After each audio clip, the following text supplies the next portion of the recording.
This is episode 240 of That Shakespeare Life. Just like the work of William Shakespeare, That Shakespeare Life is supported by patrons. Listeners just like you sign up to support our show and the work that we bring you here each week. You can get access to bonus content, including behind-the-scenes look at the making of our show and the opportunity to ask questions that get published live on the air, all inside our patrons area. Check out the bonuses at patreon.com/thatshakespearelife. That's patreon.com/thatshakespearelife. Hello, I'm Valerie Shrimplin, and I've just really enjoyed speaking to Cassidy Cash about Sir Thomas Gresham. This is part of Cassidy's efforts to set the scene for Shakespeare and the background of his life in late Tudor England. I've really enjoyed doing it. I found Cassidy very engaging and helpful, and I would recommend that you have a look at her website and her podcasts.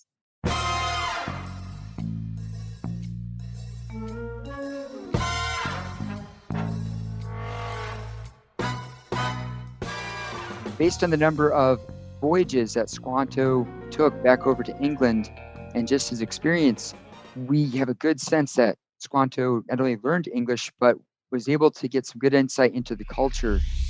Welcome to That Shakespeare Life with Cassidy Cash. Cassidy believes that if you desire to successfully learn or perform Shakespeare's plays, then understanding the real life and history of William Shakespeare himself is a must. That Shakespeare Life is the podcast that helps you go beyond the curtain of some of Shakespeare's most iconic works and explore the world of early modern England as Shakespeare would have lived it, learning from the writers, historians, and performers who know it best. And now, here's Cassidy. One of the heroes of American history and the story of survival of the English colonists at Plymouth in the mid-17th century is a man named Squanto. We've heard a lot about Squanto over the years, especially here in the United States, when he comes up a lot around the celebrations of Thanksgiving. His given name was Tisquantum, but he came to be known as Squanto. He was a Native American interpreter and guide for early English colonists. While little is known about his early life, some scholars believe that he was taken from his home to England in 1605 by George Weymouth and returned to his native homeland with explorer John Smith in 1614 to 1615. His almost decade-long residence in London coincides with when Shakespeare was writing plays about shipwrecked colonists encountering native tribes on mysterious, faraway islands. Here today to share with us the history of Squanto and some of the details about his life you may not know are our guests and friends of That Shakespeare Life, David and Aaron Bradford. Hello, David and Aaron. It's so good to have you back on the show again today, especially for Thanksgiving. Happy Thanksgiving to you both. Well, thank you. It's great to be here. Yeah. Great time of year for this. Tell us about George Weymouth. Why was Squanto on the ship with George Weymouth going back to Europe?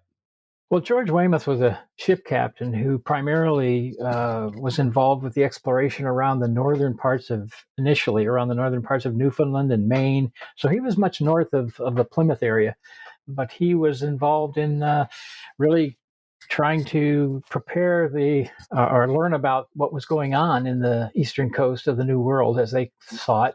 Wasn't new to the Native Americans there, obviously, but it was certainly new to the people from England. Yes, indeed. And that is something of a question regarding George Weymouth and his role with Squanto.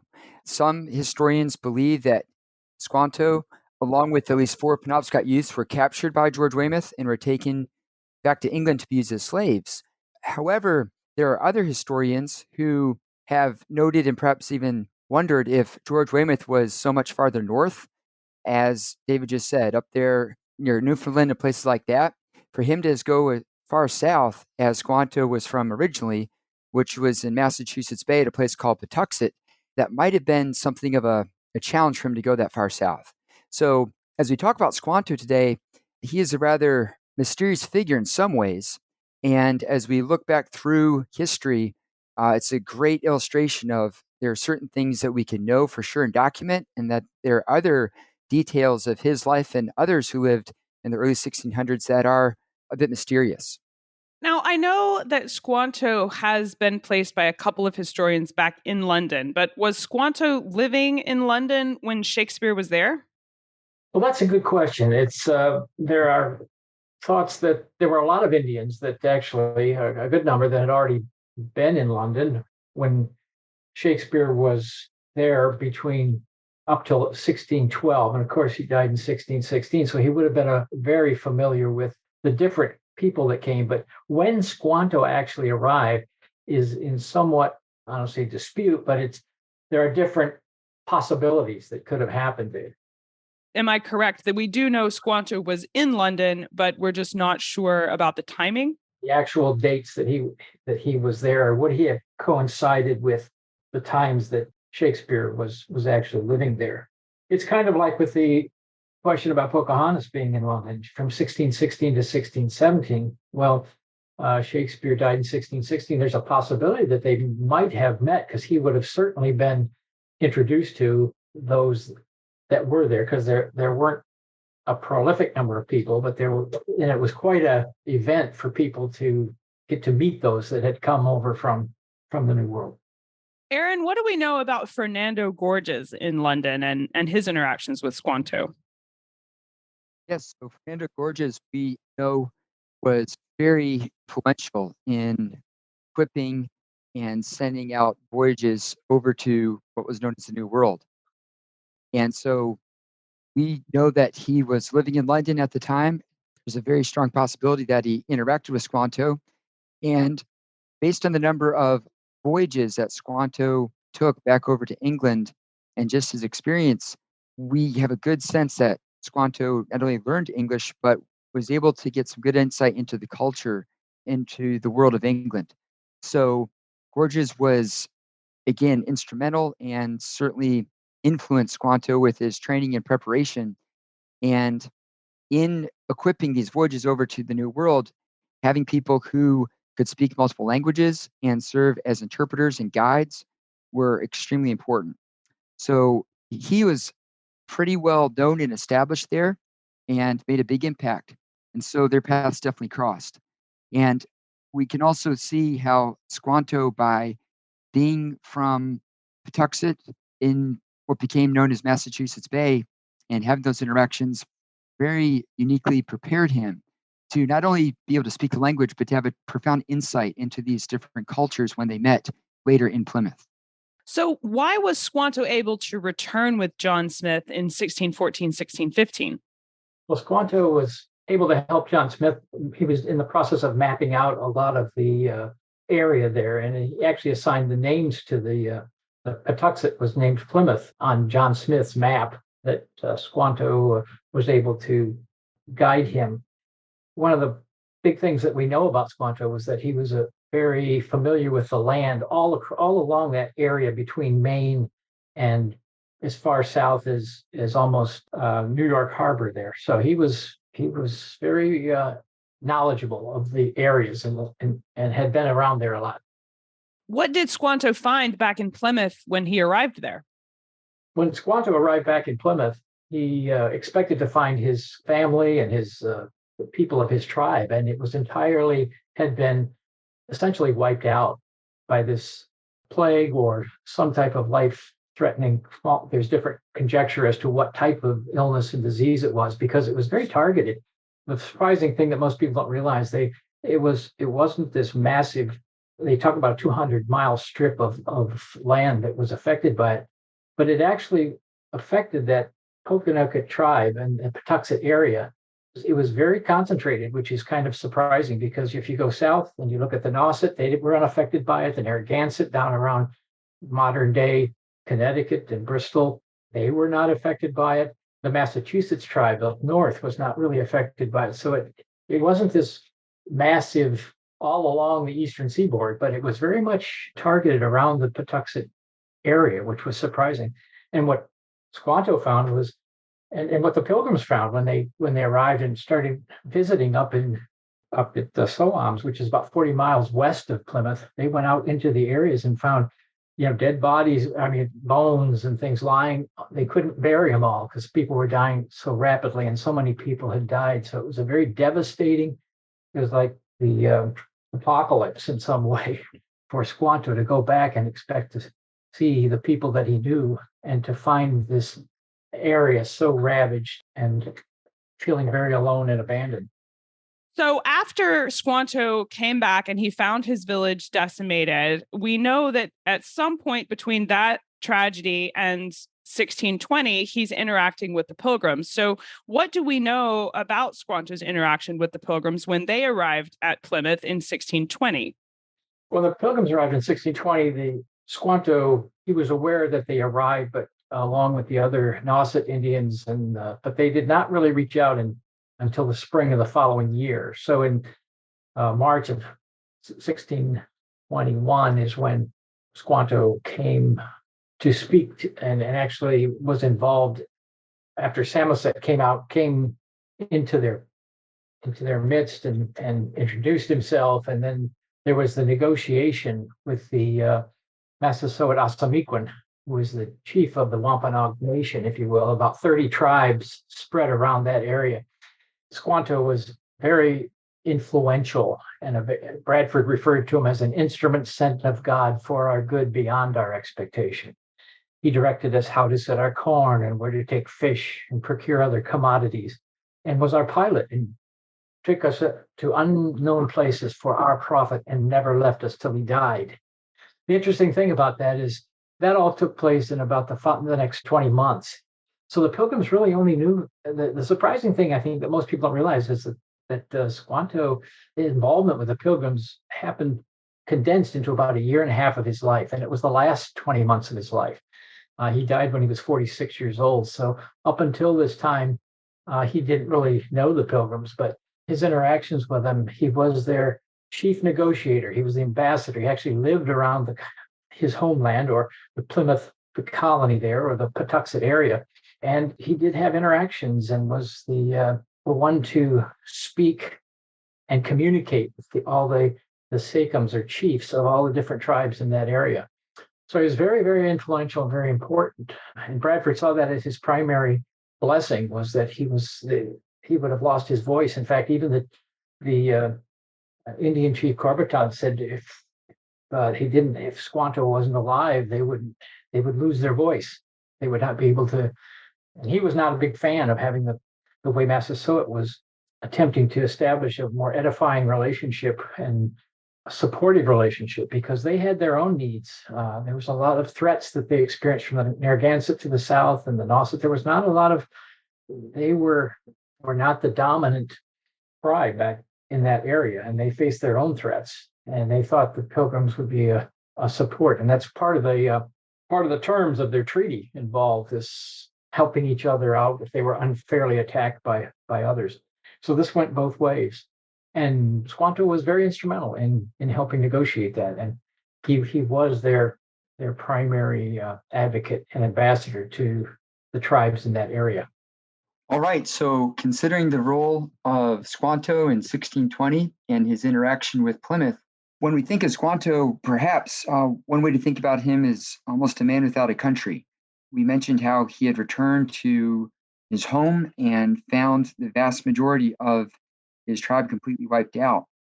And so with that background and based on his skills and his ability, one can better appreciate when the Pilgrims arrived, how Squanto saw that he had an opportunity to make himself very useful, which Bradford described that he was.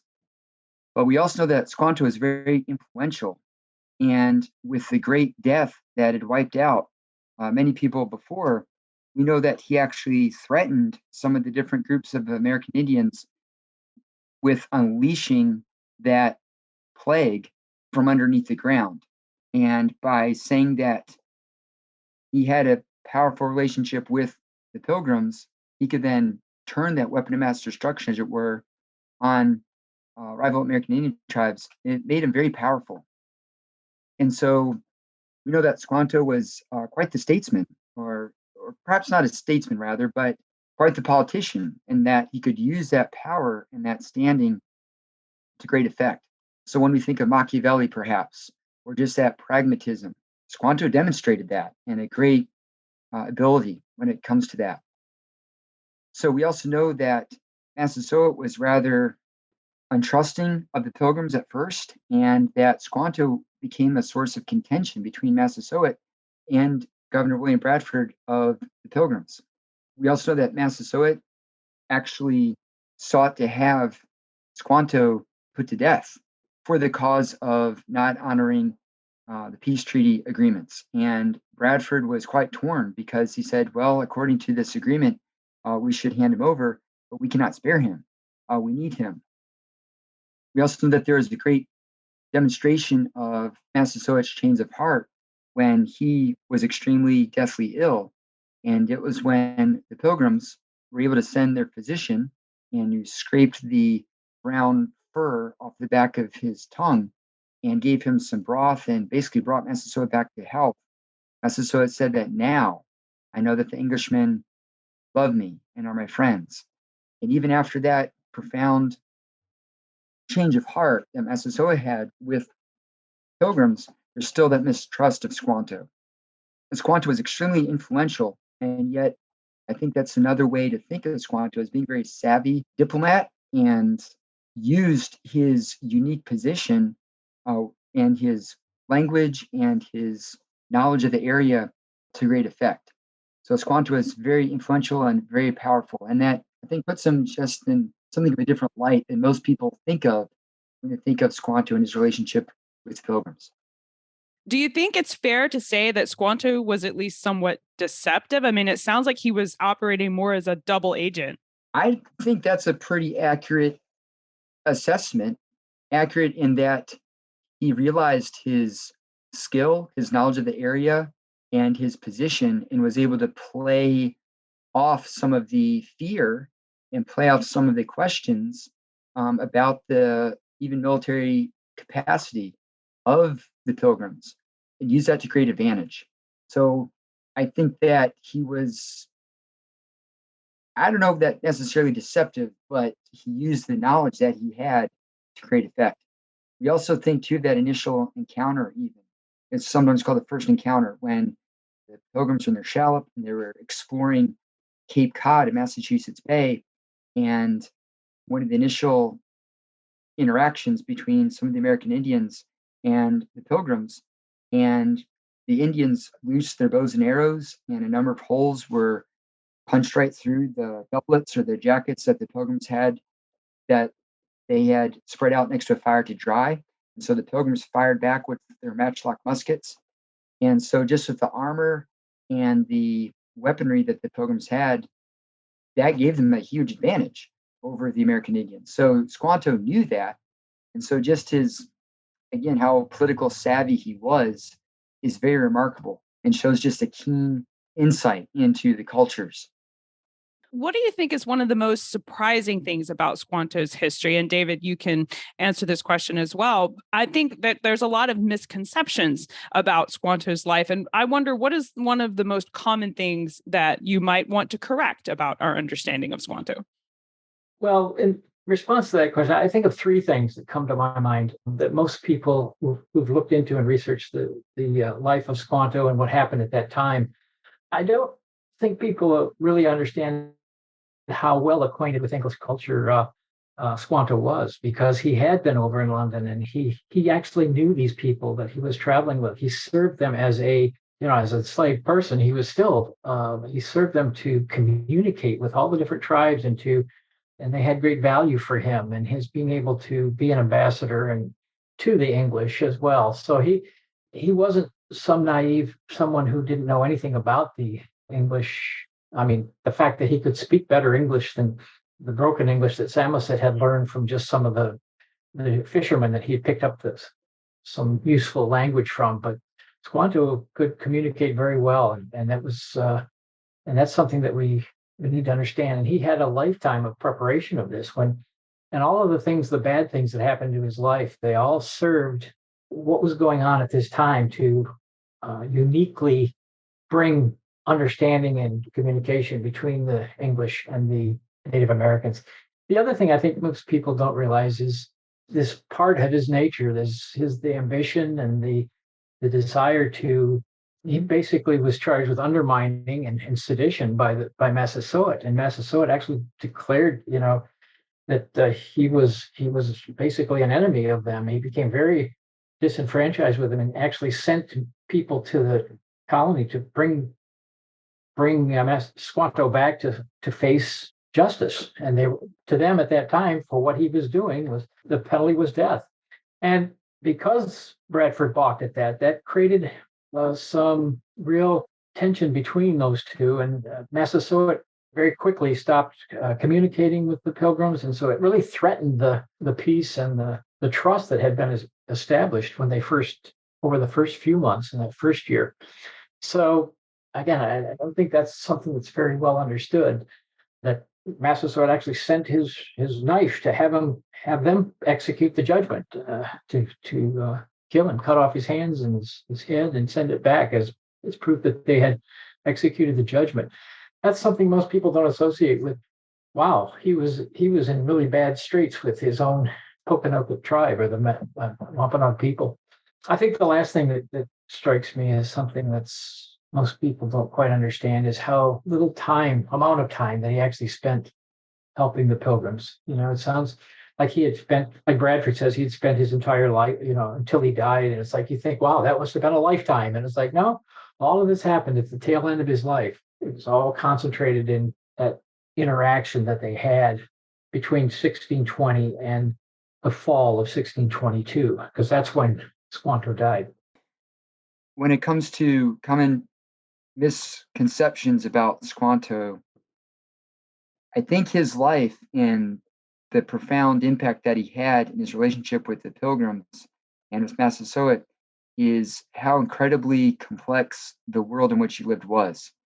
And far from being homogenous with Europeans and Native Americans, just the profound number of different tribes and how complex it was for Squanto to be able to understand that and to navigate that, I think, is a misconception about the world in which he lived, as well as his life. And when we just think back to his life and the events that transpired early, and him being captured and brought back to Europe, and the voyages that he had back and forth, his relationship with John Smith, Squanto is someone who strikes me like someone. There's a saying when it comes to history, it's like, that's so amazing, you can't make this stuff up. Or if you were to write a movie and you have your lead character do all these things in one lifetime. And so when we think about how many miles Squanto traveled and the things that he saw and experienced, it makes his unique preparation all the more remarkable. So it's pretty astonishing. Think about all that he did in his relatively short lifetime. Finally, I think it is something of a misconception too, just the close relationship that he had with William Bradford and with the Pilgrims. And when people's lives are on the line and people are trusting one another, that is one of the closest relationships you can have. And so it's more than simply being nice to someone or enjoying hanging out with them. But again, getting back to pragmatically thinking about the relationship that Squanto had with William Bradford, for good or for bad, just what an impact that had. It's a pretty significant impact, certainly. And I do think these are important points to make about how nuanced any, human is, but certainly the story of Squanto has an elaborate history to be explored, definitely. Now, you mentioned that his interactions with the Pilgrims were towards the tail end of his life, and I wonder what we know about Squanto's death. David, how did Squanto die, and do we know where he's buried? A good question. We do know where he died and where he is purported to have been buried. They were on another trade mission over by on the far side of the Pleasant Bay. It's called, by Manamoick, which was the area by Chatham or Eastham area on the neck of Cape Cod right now. That's where he was down. They were on another trade mission. It's interesting how he became sick very quickly and died within 3 days. And there is people that purport that he was buried there, had a Christian burial, because one of the things when he died, he had asked that he would be with the Pilgrim's God, and that he had a what would be called a conversion experience, or at least a dedication of his trust in the God of the Bible and of Jesus Christ for his salvation. So he would have been buried there. And there is evidence they found not too long ago, of where there's a Christian burial that would have been, and some bones there. So people say, here's where he was buried. But it was right around that area near Chatham, current day Chatham. But yet there's also those that say his body and his bones were buried up on Burial Hill and in Plymouth, because that's, again, he spent the last couple of years of his life very much connected with and living in Patuxent, the area where he's born. And so they may have taken him back there and buried him. We really don't know for sure. But we do know the other interesting thing was, because of Bradford had delayed the Indian justice that was due, so to speak, Squanto. There are those who believe that he may have been poisoned or killed as sort of Massasoit, because he didn't come out. Bradford refused to send him back, and so because of how quickly he became ill and died, they were wondering. People will speculate that maybe he was someone that was able to get to him and execute that judgment. So it wasn't necessarily a natural cause, or he caught some illness. I mean, no one else caught any illness. No one else was sick and died during that time. So certainly a lot of reason to suspect foul play. A lot of reason that they had actually were just, they executed the judgment that they felt was, that I say the Assamequin and Native American tribe up there had actually executed the judgment, not the Pilgrims, but. Right. I mean, Squanto's life is fascinating, and I know we're limited on what we have left to know about him because a lot of his history is based in oral tradition. What books or resources can you recommend they use to learn more? That's a great question. And two that come to mind, what we know about the details of his involvement with the Pilgrims, certainly during that last 20 months of his life. You're going to find that in Mort's Relation, which is Winslow and Bradford's account, but also a Plymouth Plantation, they give you the facts of what happened. But that does come from the English viewpoint. And a book I've come across that covers the same facts, so you can have confidence in the facts of what happened.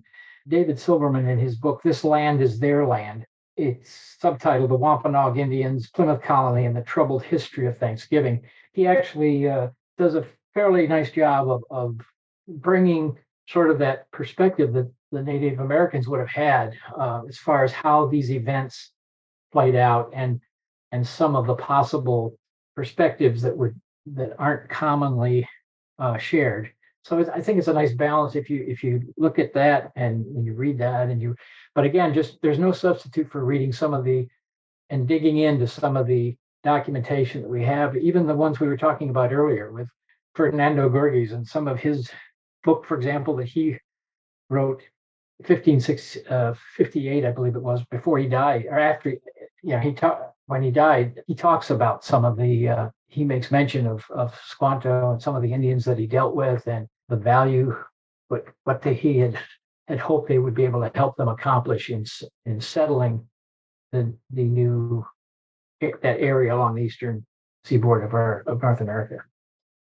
Well, as you know, from having been a guest on our show before, we ask everyone this next question here at That Shakespeare Life, and that's, what's the one book you would take with you on a deserted island? My friends in England tell me I'm supposed to allow you the complete works of Shakespeare and a copy of the Bible, so your choice would be in addition to those. I would highly recommend A Plymouth Plantation by William Bradford, of course, because I believe, for two really good reasons. I think as much as I've read it, you can read it over and over, and it's a tough book to read, but it's a very satisfying book to read because you learn more the more you study it rather than just read it as a casual reader. And it does, in Bradford's words, he basically was giving it an objective account, in his humble opinion, this is what happened and this is why. This was their perspective.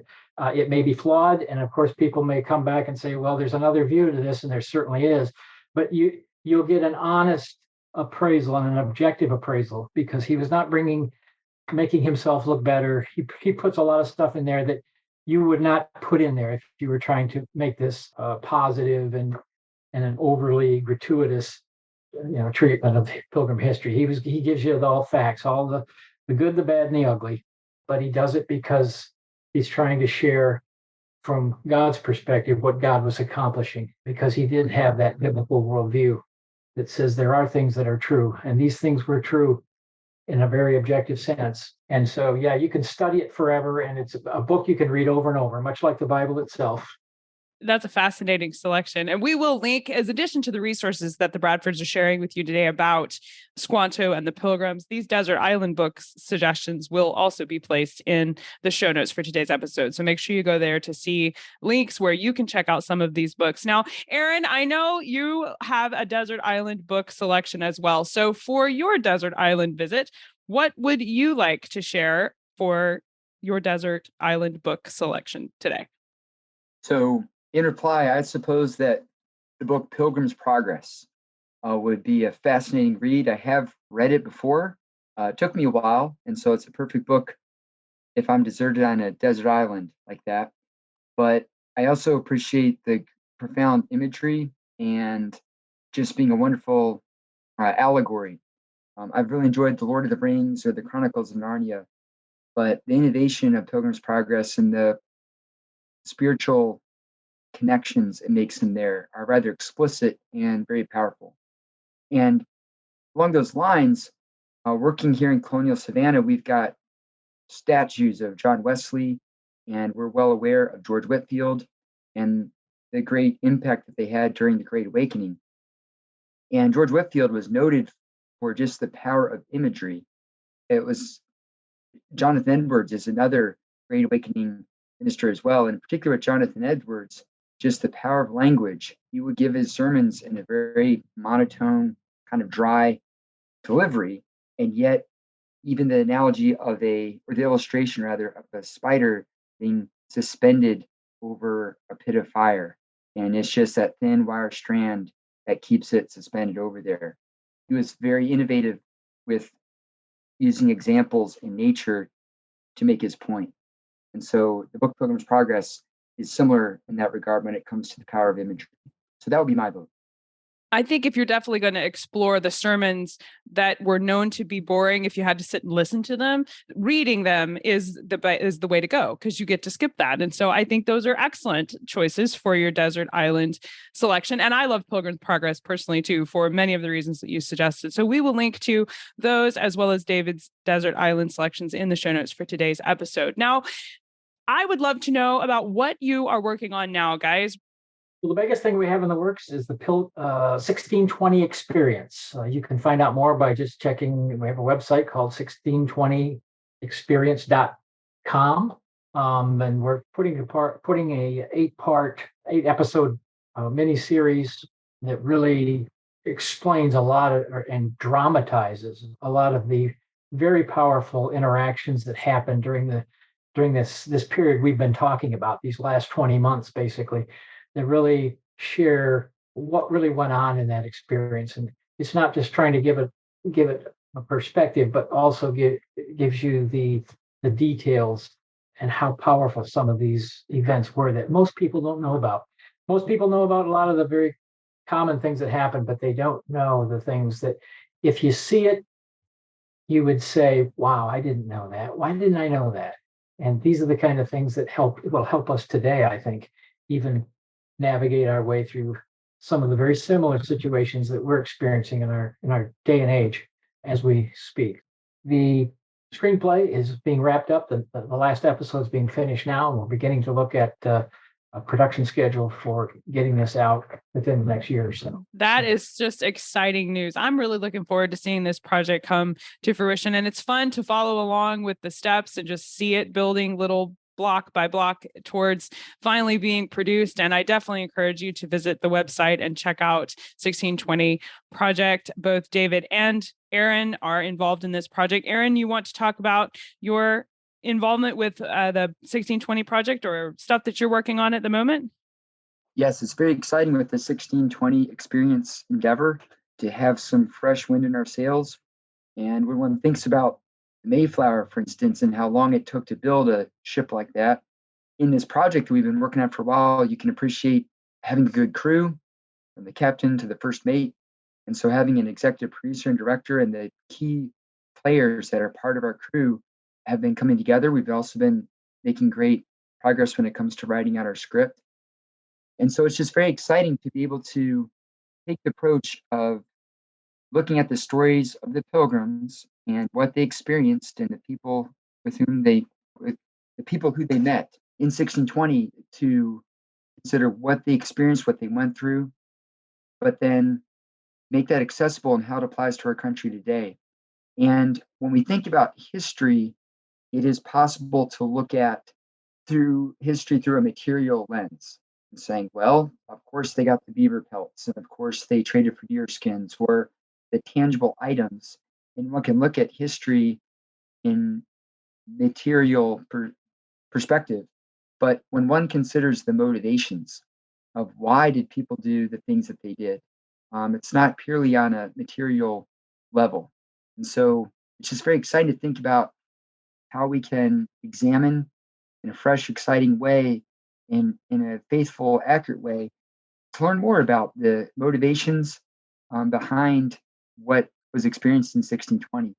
And as we seek to have more of a roundtable discussion and hear from Americans today with the 1620 experience, we're excited to have the live action element to make it engaging and interesting and illustrate what they went through, but at the same time be able to have the thoughtful discussion about it as well. So as we look at the Pilgrims and look at how they relate to what are the principles and ideals of America, I'm excited to be able to draw those connections and make those applications into how what was experienced over 400 years ago still affects us today, and help to set the foundations for America today. I wholeheartedly agree and applaud exactly what you're saying. I look forward to seeing 1620 experience come to life. And I do think it's going to be a wonderful look at what life was like 400 years ago and just stories that deserve to be told. So I'm excited to have you both here with us today to take us back and share with us the history of Squanto and things that we may not have known about his life and his interaction with the Pilgrims, and certainly where his life crosses over with that of William Shakespeare. It's been a really fun conversation, and I appreciate you both being here. Thank you. If people would like to help us make that happen, you could look at moviebank.tv. That's moviebank.tv, and you can actually join us in helping to fund this type of an effort. So thanks a lot. Appreciate it. Absolutely. We'll link to Movie Bank in the show notes for today, and it's a worthy cause. So definitely consider supporting their film project there. Well, Cassidy, I just want to thank you so much for allowing us to come on and continue this tradition now, being able to explore the world of Shakespeare together. And I really appreciate what you're doing with your podcast, because by reading the words of the people who lived in a certain time, it gives such a tremendous insight into culture and motivations and aspirations, and there's irreplaceable way to understand the people in the time of reading your words. So thank you so much for what you do with your podcast. And it's been such a delight to see or to discuss with you again today, and appreciate all that you're doing. Oh, that's very kind. I really appreciate those words. Thank you so much, Aaron. It's my pleasure. Again, thank you so much, and happy Thanksgiving. I know I am grateful for the both of you and being here for this interview today, and I just wish you the best holiday season. Bye-bye. Thank you. If you liked our show today, be sure to let us know about it. Drop us a comment and a rating on the platform you're listening from today. If you'd like to see some visual elements that coordinate with our show, including some portraits of Squanto that were drawn after his death, as well as some of the original documents that David and Aaron shared with us today about William Bradford writing about the life of Squanto, and some of the maps that John Smith and Squanto would have helped put together about the area of Plymouth, you can see all kinds of visual content, bonus history, and links to the resources our guests recommend for you, all packed into the show notes for our episode. You can access the show notes at CassidyCash.com/episode 240. That's CassidyCash.com/EP240. If you love learning about Shakespeare's history here with us each week and you would like to be a part of supporting our show, as well as get discounted coupons to all of the items in our That Shakespeare shop, you want to explore our patrons area. Inside our patrons area, we have bonus content like sneak peeks at upcoming guests, the chance to submit your own questions to be asked during an episode, as well as the opportunity to see some bonus content like 3-minute animated plays and exclusive documentary films donated by partnering history organizations, and a whole lot more. We have tons of special extras for listeners just like you who help support the work we do here at That Shakespeare Life in connecting with amazing guests and really diving into the archival information that's available to bring you the very best of Shakespeare's history here each week. If you would like to get this VIP access to our online community, then join us as a patron today at patreon.com/thatshakespearelife. That's patreon.com/thatshakespearelife.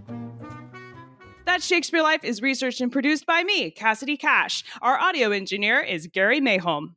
That's it for this week. Thank you for listening. I hope you and yours enjoy a very happy Thanksgiving, and thank you so much for being listeners here of the show and spending time with us this week. We hope you learned something new about the Bard. I'll see you next time. Bye-bye. Thank you for listening to That Shakespeare Life. As always, the best conversations happen after the episode over at CassidyCash.com. Become a part of a vibrant Shakespeare conversation by adding your voice over at the website. Until next time, remember, when you want to know William Shakespeare, you have to go behind the curtain and into That Shakespeare Life.